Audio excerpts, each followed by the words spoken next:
And just like that, we are live. Yeah. Hello, everyone. Hang on. I need to light my cigar. But I think I can do it while I'm rolling the intro. You're listening to the Fight for Together podcast. You didn't get very far. What? You didn't get very far. Into my cigar? No. No, I just had it stuck in my mouth already here. We got a little bit of critique for not smoking on the last podcast. That's what I like to hear. So I don't want to do our listeners dirty by not smoking twice in a row. Where's the matches? Hang on one second. Can you say stuff? Yeah. Well, it feels good to get back on here. It's been a couple weeks. We have some interesting family. You're throwing ashes on yourself. Oh, shit. Are you on fire right now? There's like ash falling on myself and on this chair. It's an expensive chair. Yikes. We have some stuff we want to talk about in regard. Ben's lighting himself on burn my finger. fire. That has to do with what our family's going through. That more recently, a topic. Take it away, Ben. Okay, hang on. I need to light my cigar one more time here. Okay, first of all, what I want to say is I already know whatever we titled this podcast pisses me off. Why? What do you mean? Because using the phrase like learning disability is already something I don't like. It's a negative term? Like disability? Yeah, and it's an easy way to like classify a whole person. So don't you say special needs? I Isn't don't- that a little bit more I don't know, but I guess the positive? point of what I'm getting at is in the YouTube world, podcast world, there's two questions we have to come up with. One is, what do we want to talk about? And then what do we title a video? Yeah. And those are two separate things. And a lot of people don't get that. And they're like, clickbait. Well, yeah, you use clickbait because if you make an awesome video but no one clicks on it, it kind of defeats the purpose. So there's this whole like game of like getting people to click. Now, how I know if something's clickbait or not is if they click it and then they watch it and then they're actually disappointed. Then I feel like we're misrepresenting the content. But we're going to be talking about our family and one of our kids. And although learning disability is a phrase that's used to describe people out in the regular world, it's not a phrase that I use in my own vocabulary to describe any of my kids or myself. Or I'm not against it, actually. It's just not a word you hear around here very often. So, that being said, let's just get into the story, shall we? Let's do it. So, we started like an unschooling process. Like 8 years ago. Which is so weird that it's even called Unschooling. Because what it looked like for us was we were doing a lot of homeschooling. Can I fix your, okay, that's better. Fix your hair. I just fixed Ben's hair because it was sticking up. Feel better now? Yeah, I feel better. All right. We dabbled with a year of public school, and then we went into probably 5 or 6 years of pretty intense homeschooling. Just switched like a bunch of different curriculums. I could never quite figure out. I was trying to find out what is a curriculum that I can stick with. And then I finally later just realized I didn't really like, because all the curriculums are kind of the same. In that you have this checklist you need to check off, and you have your kids sit down for like 3 or 4 or 5 hours a day. And there's all these textbooks that they go through. So I shopped around, who knows how much money I spent on different curriculums. We did like different co-op stuff. I think we thought the more money we spent on curriculum, the better. That was the easier it was going to be. Our answer, yeah. And the better qualified our kids were going to be. Yeah. So, but a standard learning session is a ton of stress by the teacher, aka us parents, a ton of stress on the part of the kids. Why is that so not centered? Well, I realized like I just didn't want to do it. I was never a person that really got off on that. I was like, I always felt like drudgery to me. It was not something that gave me life.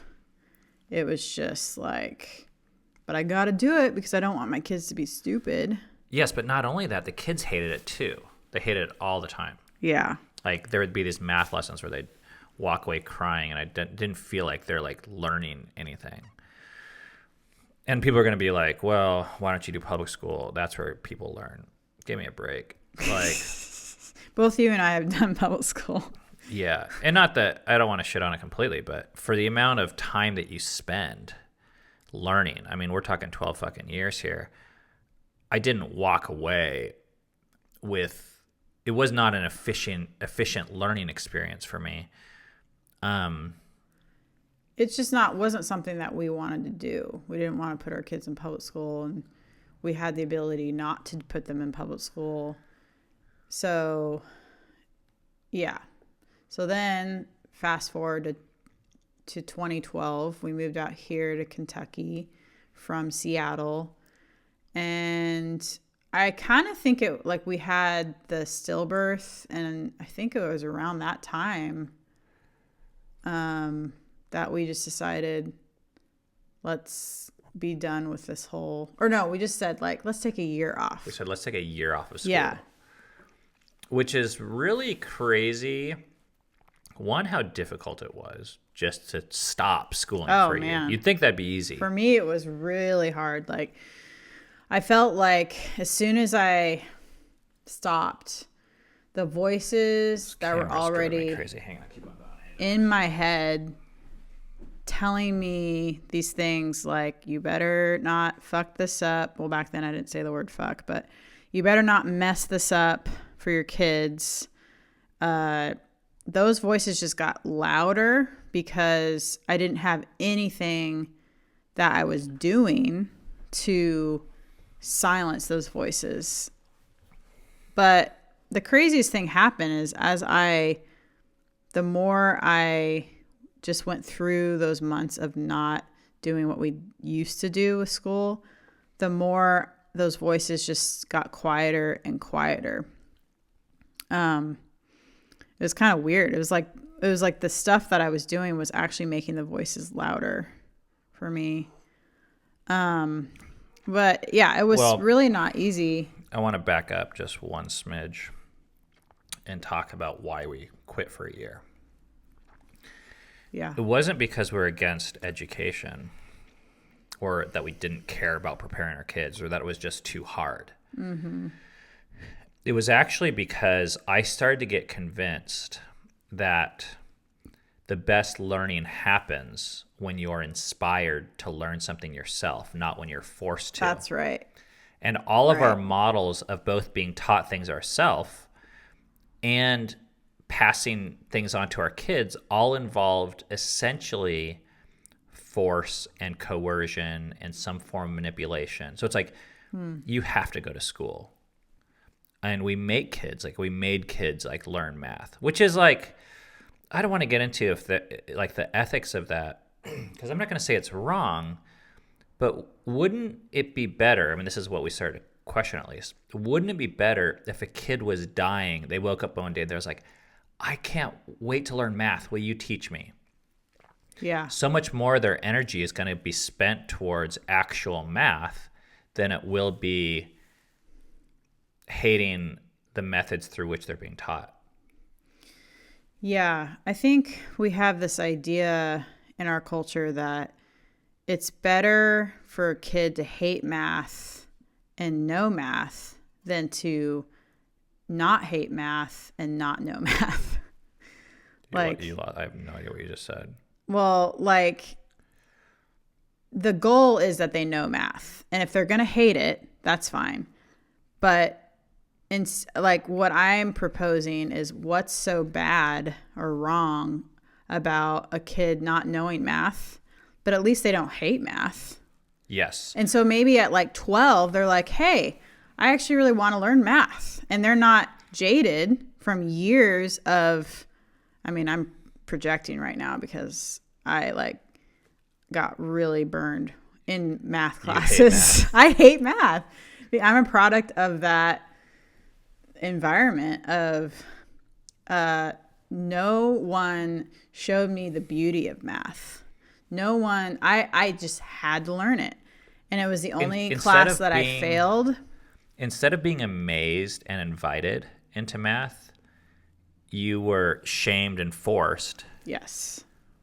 Which made you hate it. And I think some people might say, like, it also made me think I was stupid too. Yeah, and some people might say, oh, what are you kidding? What are you talking about? The shame and beauty of math? Yes. If you don't know that, maybe you've never experienced what math can be. Because I remember, I thought it was so dorky at the time, but my honors geometry teacher, she would get so excited about proofs. And she just like loved them. And fucking A. I ended up loving them too. See, I had the opposite experience where I was the only memory I have of being totally shamed in front of a whole class because I went up to the board and I didn't know how to draw a proof or write out a proof. Like, even now I'm just like, okay, you have the shape and you have like 1, 2, 3, 4 or something like that. You have like these like numbers, things that you have to like say proofs are. Whoa, hey, easy with that cigar. And the teacher was like, you don't know this? And I was like, I don't know this.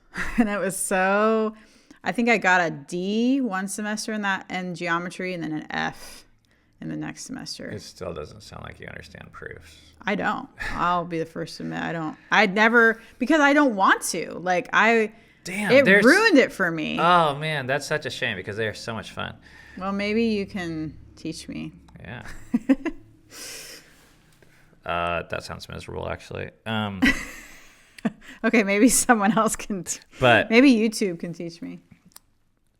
But we started asking this question because there's all this emphasis, right, on the school years, and you have 12 years to teach the kids all these things. But then inevitably what tends to happen, at least in my schooling experience, is you end up hating school. And in a way, you end up hating reading or learning. Because once I got out of school, it probably took me 10 to 15 years before I started reading books that really excited and interested me. Yeah. Because I was so burned out on feeling like learning was shitty. You have to learn what someone else wants you to learn. You don't get to dig down deep and ask the question, what do I want to learn? So is that really a win?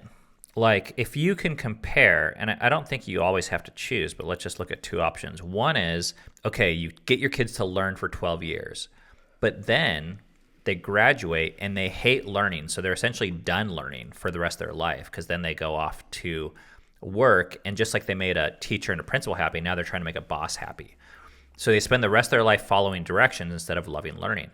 That's option A. Option B is you might not learn as much for the first 12 years. You let the kids fuck around a little bit more. You give them more creativity, more space, more freedom. But the learning that they do, they actually learn that learning itself is fun and rewarding and profitable and interesting. And then they, after the 12 years, they maybe haven't learned as much as someone who was forced to learn, possibly. But they're set up to learn anything. For the entire rest of their lives. Yeah. They have, if you live to be 70, now they have 70 minus 15, another 55 years of learning to do. Mm-hmm. Okay, so these are the questions that are plaguing us as we're contemplating taking this year off. And I just felt like I needed to know the answer instead of just forcing kids. But deep down, and I this entire backstory, which is now 15 minutes long, was all to get to this one point. Yeah. For me, which was the question I had to ask myself is, what if at the end of a year my kid's behind? Yeah. what will I feel okay as a parent? Well, am I still a good parent? Am I a shitty parent at this point? Is my kid going to be miserable? And that's when I realized, I think a lot of the education that we forced our kids to do, was really more for us than it was for them. It was because we didn't feel okay with being a bad parent. So it was a safer route for us to force this, what I would consider a substandard learning style upon our kids, basically to feel good as a parent. There's also something telling us what a good parent is. And a good parent is, in our society, mostly with school, is make sure they know A, B, or C. And if they don't know A, B, or C, then you're kind of fucking them up. And what ultimately gave me the freedom to move into this year off of school was I came to this, I think more for spiritually where we were at the time. I came to this conclusion that if my kids graduated high school and couldn't read, I would be okay with that, actually. And people, that's one of the most fucking controversial things you can say in our culture, because people are like, well, everyone needs to read. It's like, no, actually you don't. I mean, it's nice. Let's just say it's nice. It's really convenient and it's great. But when you say need, a lot of times the things that we think we need actually become the shackles and bondage that become our greatest fears that dictate the rest of our lives. Yeah. So everything's kind of optional, including reading.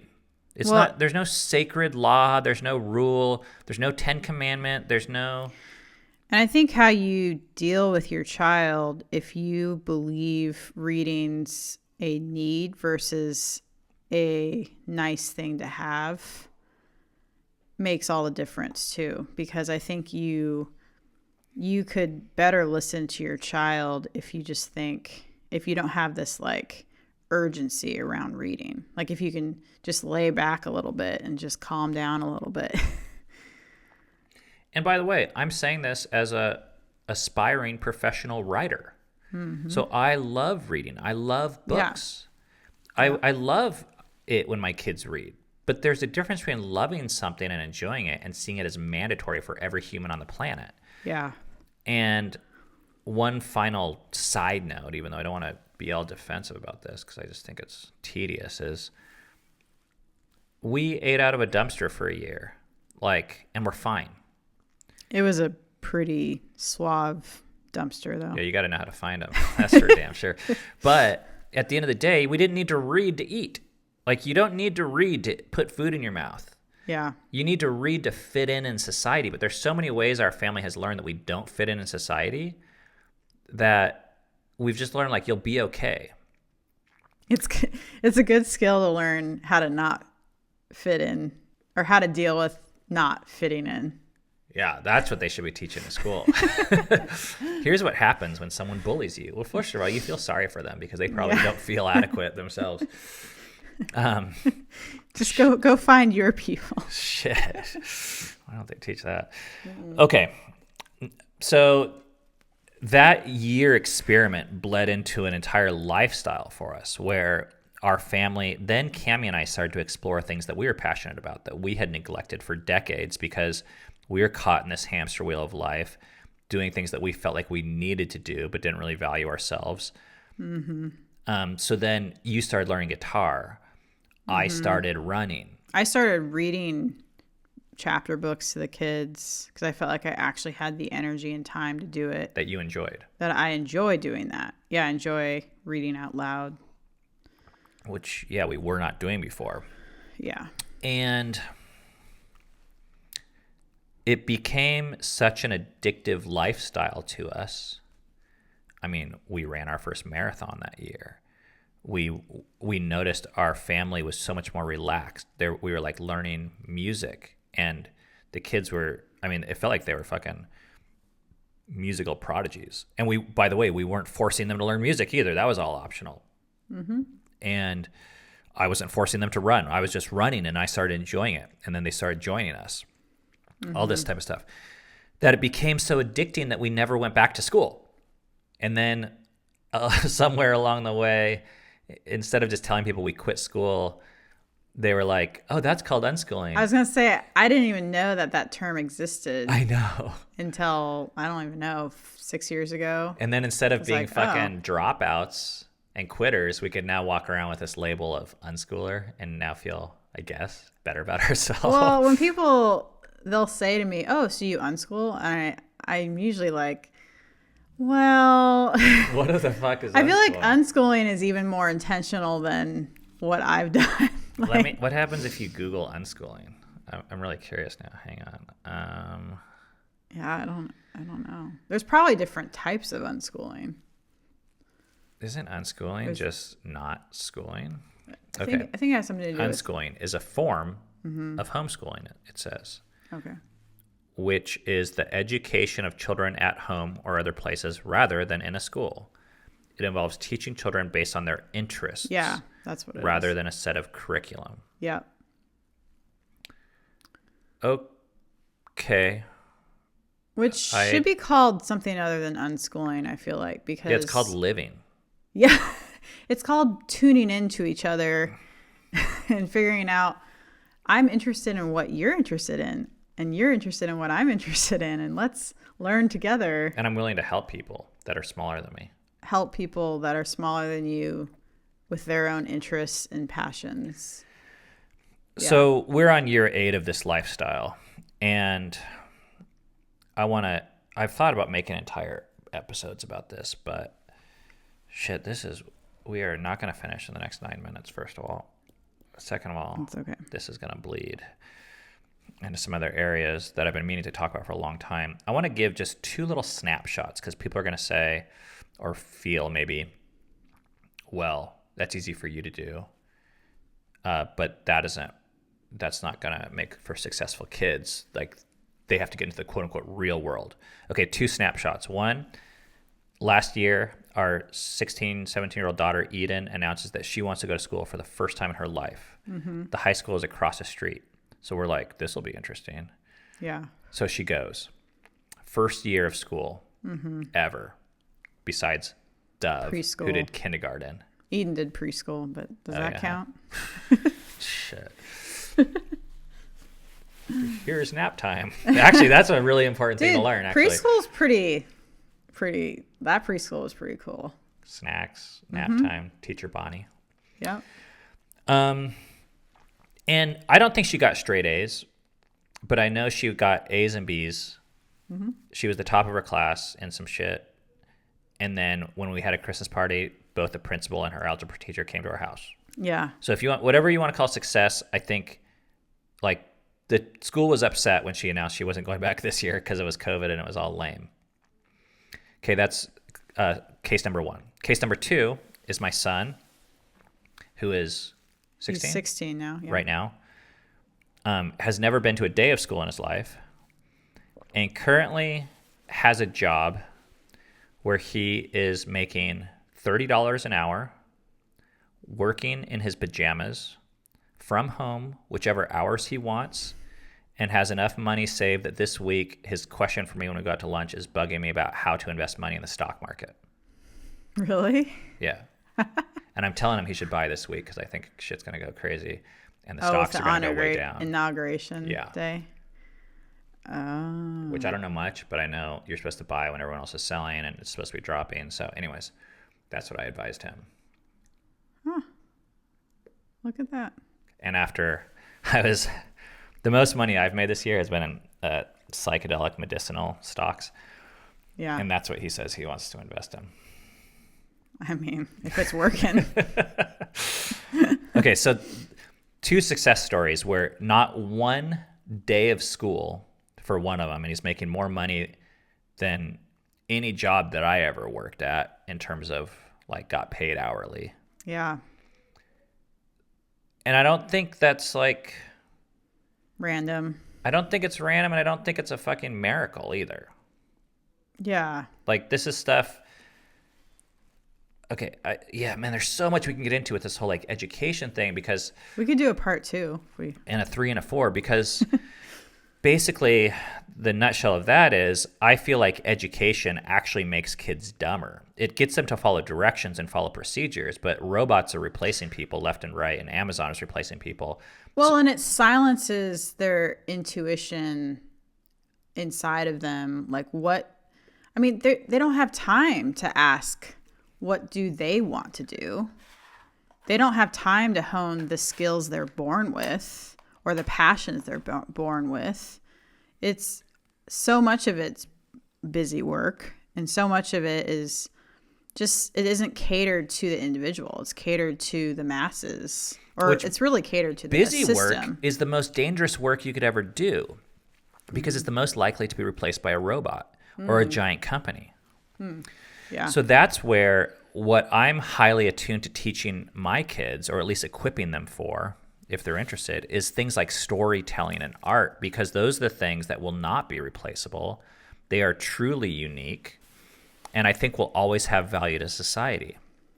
So, but those are the hardest things to learn in school. And storytelling and art are very broad, actually. Like when you think about it. There's a million ways to do it. Yeah, art can be very broad. You can edit video, you can film video, you can animate, you can write stories, you can write blog posts, you can write social media posts, you can do make photography. Chairs. You can make chairs. You can sew. I mean, countless things you can do with your hands. You can cook. I mean, it's like vast. Okay, shit, that was a 26-minute intro in a way, because coming back to our non-clickbaity title, the whole point of why we started this is this week I'm teaching our daughter, who is 9? Yeah, she's almost 10. Okay. Yeah. 9, Filia, how to, well, it was supposed to be how to do subtraction, but like borrowing, Yeah. But then it led to counting by 5s and 10s, because I realized you can't really do borrowing very well if you don't realize the 1's place and the 10's place. Yeah. And all that kind of stuff. So we're sitting there in the morning, and I'm teaching her for like 10 minutes at a time. And at the end of it, I told Cammie, I think she might be dyslexic. Because she kept on writing numbers backwards, which I don't think is just a sign of dyslexia. But stuff that wasn't difficult to other people is difficult to her, like counting to 100 or writing out 1 to 100. And she's not a dumb kid. No, she's not. She's smart, Yeah. like in other ways. But when it came to writing out numbers, it was very frustrating and difficult and challenging to her. And because we're not in a school system, maybe they would normally spot that like earlier. Well, I kind of felt bad for not spotting it earlier, but I don't know a lot about dyslexia. So I was really glad that you said that. But I've spent 2 years trying to teach her how to read. And I've had, 4 other kids before her that I've taught how to read, and I've never dealt with what I'm dealing with her, and that it's all so frustrating to her. Like, and I chalked it up to, oh, well, maybe she just doesn't really like it. Not that this is hard for her, or that the way I'm doing it isn't working for her. But now I'm like, oh, maybe this just wasn't working for her at all. And once again, if people are going to say, well, this is a product of you being at home or unschooling, the reason why I led with the 2 other success stories is because it's not. We've had other kids that have learned to read and read every day. No, yeah, this was and something even really our 4-year-old Rainier he's picking up reading right now and quite a bit of math on his own. He just enjoys doing it. Yeah. So I wouldn't be surprised if he can actually count to 100. Yeah. Or write out 1 to 100 fairly easily. Yeah. Yeah. And I think, unless she had a teacher that could have spotted this, I think school would have been really hard for her. Because what I was doing barely any school with her with reading, and it was tough for both of us. Now, I want to talk about something this is the thing I'm the most excited to talk about on this podcast, which is, why did you feel bad that we didn't spot this? Yeah.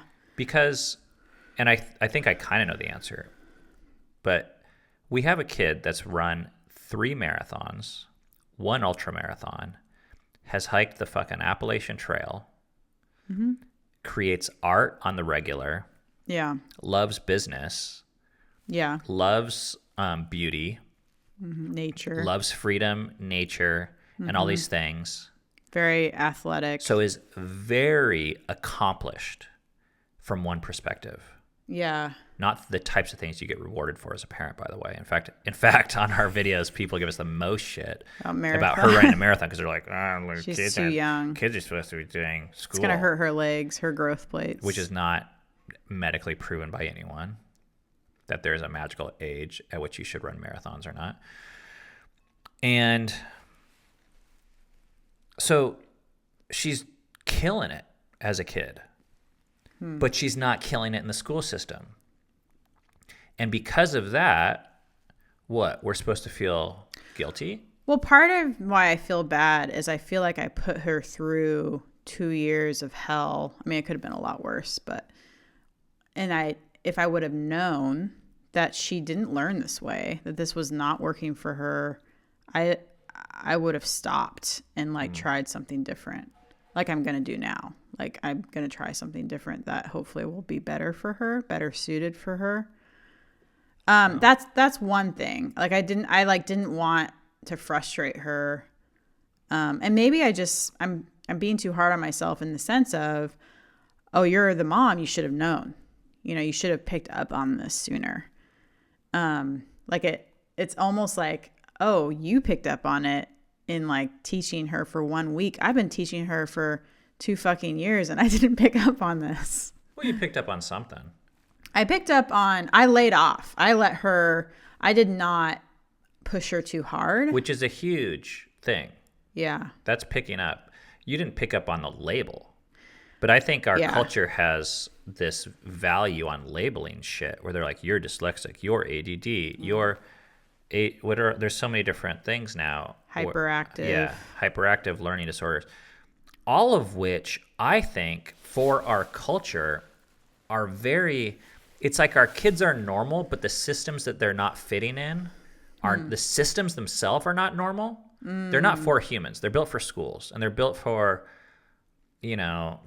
creating machines, basically. Yeah. It's like a human factory, and a human doesn't fit. So we come up with a label for it, and we get really good at all these labels. And then the kids wear these labels around as if they're busted. Yeah. when you said she might be dyslexic, I thought to myself, I'm not going to tell her this.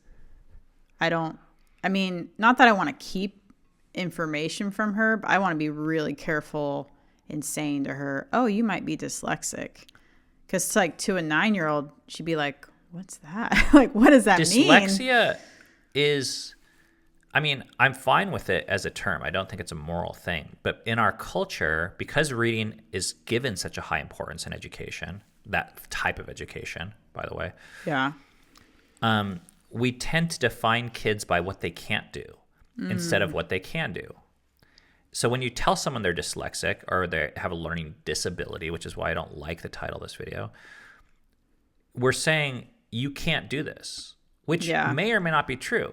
But there's a shit ton of things that everyone can't do, and kids in school who have their creativity stifled can't do.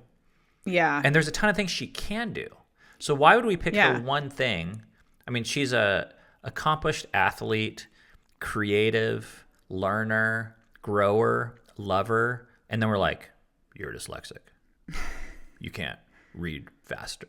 But the thing is, every single person learns differently, right? None of us are cookie cutter whatever things. So everyone learns differently. So if you just see it like that, oh, she learned, this is how Filia learns, or this is what works for her, I think is a way more positive, inclusive way to see humans. Which is a really hard thing to do as a parent if you're categorizing her as a dyslexic primarily. And if you're like, damn it, you need to read. Yeah, because I've seen grown adults now. We have friends that are adults that were diagnosed with learning disabilities at young ages. Yeah. And it still affects them to this day. Their self-esteem. They walk around seeing themselves as less than and Yeah. overcompensating because in a public school in the second grade, they were given this label Yeah. that primarily defined them, whether the school intended that or not. Yeah. And I don't know. Yeah. I don't want to do that. Yeah. Yeah. Even if it's true. And this is where, we're so, being creatures of a social nature, it's so easy to compare ourselves to others and feel like the goal is to fit into our culture and society. Mm-hmm. But yet it doesn't take much to step back. I mean, I don't have the stats on this, but I would venture to guess that less than 1% of human population in history has ever read. I mean, if you look at, what was it? The Gutenberg press was invented 500 years ago, basically. And even then it was for rich people. Like the first Bibles that people carried around, it was crazy when people carried a Bible because, like, do you know who had them? Rich people. I was going to say it was a power thing. Yes, like the normal schmucks, they went to the temple or the church and they were on these big ass scrolls and shit because no one could read. Or if you didn't know how to read, but you were religious and wanted to read the Bible or whatever, you were dependent on those who could read. But guess what? You got by fucking fine. Mm-hmm. You lived your life. You were happy. You had sex. You had kids. You made things and you were creative and you whatever. Yeah. Like so much of your life went on. And I love that society has progressed as a whole, and I'm glad that a lot more people read, and hopefully they enjoy it, and hopefully it makes society better. But just because one person doesn't do it well, to then give them a label as you're not normal, you're not good enough, you don't fit in. Mm-hmm.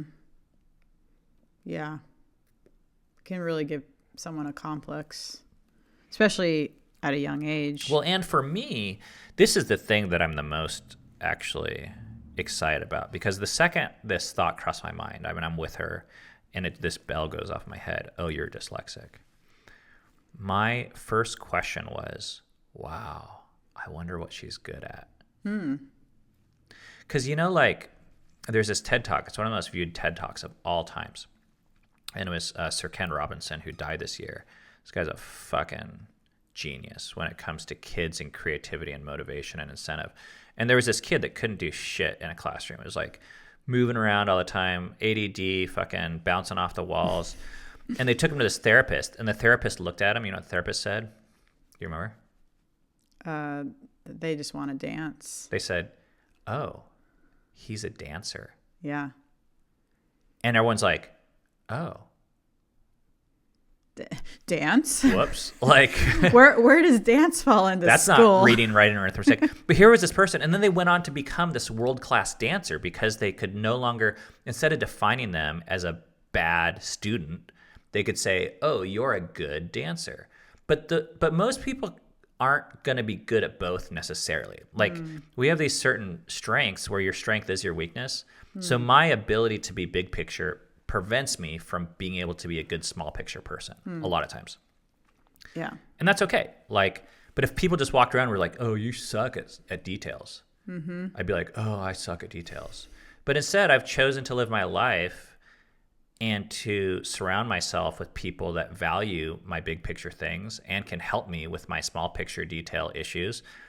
And then I write books and set goals and do leadership that's kind of based upon my strengths. And knowing Filia, I just watch her around the house and I'm like, man, this girl is she's a little fairy. The way she sees the world and the shit that she comes up with. And it's probably because she's fucking dyslexic. Yeah. Like, she's just wired it's not an way. impediment. It's actually her fuel. The fact that she does not gravitate towards written words on a page and isn't captivated by that gives her all this energy to be captivated for all these other things that I'm not able to see or create. So instantly I was like, oh, wow. Holy crap, I can see my breath. I thought that was like my smoke. But it's just so cold in here. Shit. Getting ready for our next hiking trip. My fingers are starting to get numb. So instantly, I was like, it almost, just that label, just that belief that your strength is your weakness. What if it's an asset? Yes. Yeah. It is. But it won't be if our job is to make her fit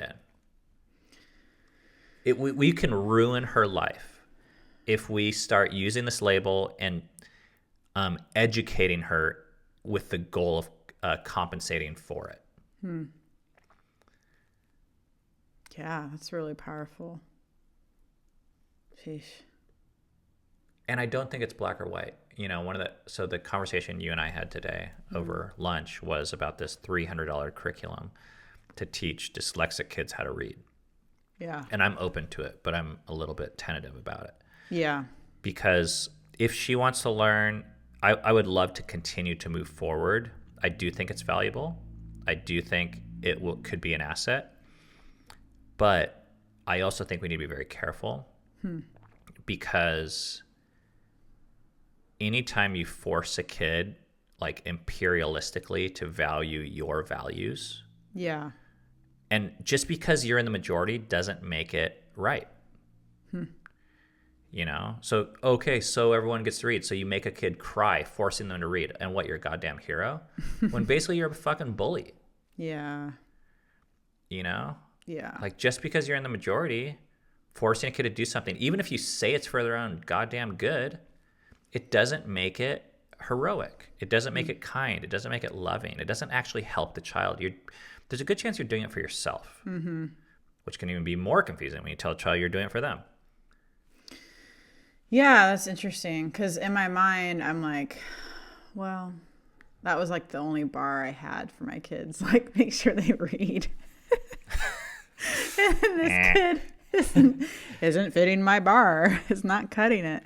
But yeah, I mean, I don't want to make that mistake. Even though my bar is considerably low compared to a lot of parents out there with school, it's still a bar.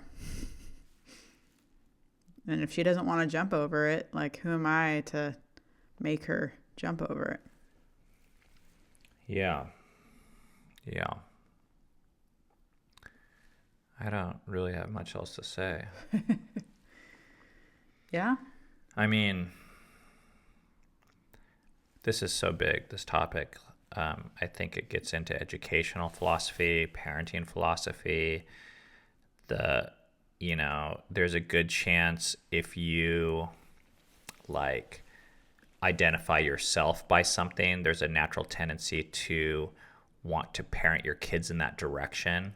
Like, yeah. If you're not okay with yourself expressing emotions, you're not going to be okay with your kids expressing emotions. But once again, that's your problem, not theirs. It just gets confusing because we haven't worked through our shit and maybe we weren't accepted as a kid. And like as a little boy, if I wasn't allowed to cry, I know for me, when our little boy started crying, I wanted to shut him up and say things like, you're not going to get what you want if you cry, and stop whining. I would like label these behaviors when really they're just expressing emotion, which is a very natural thing. But because I wasn't okay with my own emotion, I wanted to shut my kids up when it's not only is it not their problem they have emotion, that's an asset to a human being, is to be able to have, express, and understand these visceral reactions in your mind and body. And so I think on education levels, so many of us are caught up in making it, being successful, being accepted by our peers, that we put that shit on our kids. And it can even be a positive too. I love reading. I've always loved reading. So I look at Filia, I'm like, you're going to love reading too. Like, come on, you need to learn how to read because there's so many great books out there. But what if she isn't me? Which she isn't me, But what if she's doesn't really care that much about reading, even for the rest of her life? But she cares about other things. Then, okay. Like, and I did have that sense with her. I kept thinking, okay, she doesn't have the drive that I've seen with our other kids to learn how to read. And I didn't know why. And I still don't know why. But one of my hunches before this whole dyslexia conversation was maybe she's just not that interested, at least right now. And isn't that okay? Is that okay? It's not like she's not interested in anything. No. She's interested in a lot of things. A lot of things.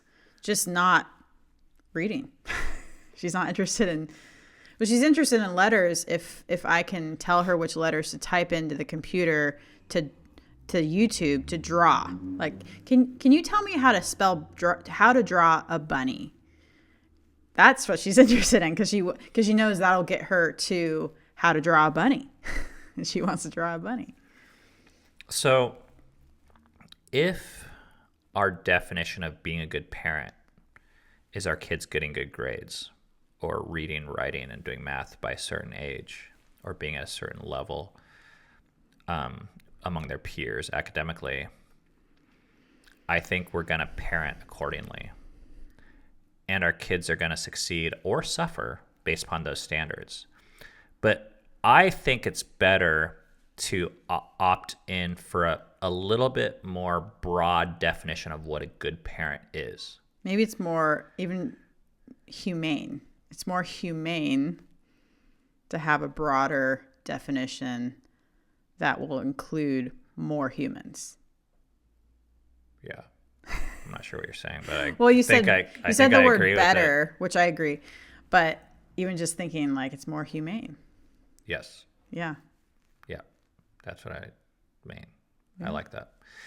But so my standard for being a good parent or being a better parent, even from compared to yesterday, like what I want to be tomorrow, I want to be more understanding of my kids. I want to understand them more. I want to be more accepting of who they are already, not who they're going to become, but who they are right now. Yeah. I want to become more appreciative and amazed at who and what they are. I want to help facilitate what they want and the way that they work, not just what I want and the way society works. Yes. Parenting is hard. Those things that I just mentioned just now are not easy. No. I mean, we're talking, but you'll die 1,000 deaths to yourself if you want to parent that way. It's hard. Yeah, it's involved rethinking my entire life and my own way of seeing myself. It's actually changed our marriage. It's involved a shit ton of therapy and ego deaths, but also a shit ton of maturity and growth on my part, instead of this same old drumbeat of like force kids using the same damn techniques and discipline methods to learn. You fucking bribe them, you fucking discipline them, and you threaten them, and it's just like the same old shit. It's like, you know, and I don't want to make it sound like it's not easy or like it doesn't have its place, but I'm also want to say, can't we do better than that? Mm-hmm. Instead of just getting kids to read faster, earlier, more, do math faster, earlier, more, do fucking science faster, earlier, more. What if humans are more beautiful than faster, earlier? That's machine work. Machines do shit faster, earlier, more. But we're not machines. Like, we're more complex than that, and I think we're missing out when we compete like machines compete. Yep. I feel like this is a fucking TED Talk. Yeah. All right. What do you guys think about that? Huh? One question I have is, what do you say to a parent who doesn't have the options to I don't know. I mean, the point that we're making isn't no public school or no school. I mean, so I think like the broader point here is just being able to take a step back and ask, what are my motivations and how are they harming or helping my child and who they actually are? Yeah. Because you can ask that question and they can stay in school and they can Completely. do everything normal, like as far as our society is concerned. But if they have you as a parent as someone who the child feels like, I can be myself with, and I don't have to prove myself to you, because they already have to prove themselves to the system. I think that can go a long way. Yeah. And I love that you mentioned that, because I'm not against school. I am against the belief that says we need school. Just like I'm not against reading. Yeah. But I am against the belief that says you need to read. Yeah. Because you take something that's beautiful and good, and then all of a sudden you turn it into a requirement that now requires shame to motivate people, because any requirement that we have will, by its definition, almost become more of a priority over human need at some points. Yeah. Yeah, because for some people, they need to put their kids in school. Like, fucking great, dude. Yeah. But in the back of our minds, I think it's good if we realize that's a choice we're making that's optional, that has positive and negative effects upon our kids. Because I have a friend that I was talking to recently who sends her kids to school, and we were talking about the nice thing about Filia now is she can do this creative work, and she doesn't know how to read, but no one's making fun of her for it. Like, she's just living her life. Now, if she was in school, I guarantee she'd have labels, teachers, and peers that are all kind of like working around her that all make her feel inferior. yeah. And when you have that systemic model that prioritizes this certain thing, which I don't even think is bad, it's just not for everyone, you need to be aware of the impact that's going to have on the kids that don't fit in. I mean, we experienced this big time with the church thing, because I'm all for people like going to church and do their religious thing, but some people don't fit into it. They can't, whether it's their sexual orientation, whether it's their financial background, or the way that they were raised, or the drugs that they do, where they're being told that they're a shitty religious person just for existing. It's not, and then, if you want to go to church, fucking go to church, but it's not for everyone. That system is not going to make some people, the odds are stacked against them from the very beginning. And if you believe that church is mandatory for everyone, you're going to be an asshole to some people. And if you believe school is mandatory for everyone, you're going to be an asshole to some people. Or if you believe maybe your kids. Unschooling's for everyone, you're going to be an asshole to the people who put their kids in school. I mean, even smoking cigars is not for everyone. No, It's just for... it's not. It's for me, though. Yeah, it is. Shit. Okay. I think I'm done. I think I'm done. Do you have anything else? No, let's wrap it. Okay. It's good. I think I need to tell people to do a bunch of stuff, Okay. like buy our books or. Oh, yeah, we got a cool book out. Well, no, I mean, I do have this book, this little book about hiking, actually. Oh, do we talk about this stuff in there? I think. You tell me. I don't know. Okay, You Cammy wrote still it. hasn't read it yet. Shit. I haven't read this current version. That is very, very true. Okay, so forget that. But this, no, I'll still list them as a sponsor. This podcast is sponsored by 2,000 Miles Together, the story of the largest family to hike the Appalachian Trail. But actually, you know what book I was thinking about that I think we talk about this more is the book I wrote before this, which is a very short book called Unleash Your Family. And that's available on Amazon too. But we do talk about how our family spent a week trying to discover and encourage our kids to do what they themselves created as a goal. Yeah. Which is like really important, because what I'm not suggesting is, so there's school, which people see as this active, kind of proactive, aggressive learning behavior. What I'm not suggesting is you just sit back and do nothing. This isn't necessarily the easier route. It's not, the alternative is not nothing. The alternative could be, it involves some letting go.